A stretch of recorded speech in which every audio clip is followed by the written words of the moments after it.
فإذا جاءت الطامة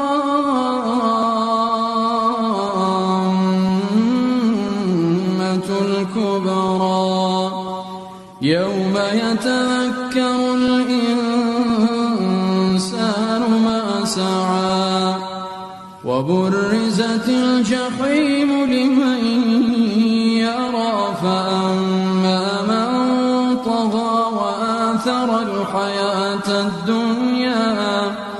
وآثر الحياة الدنيا فإن الجحيم هي المأوى وأما من خاف مقام ربه ونهى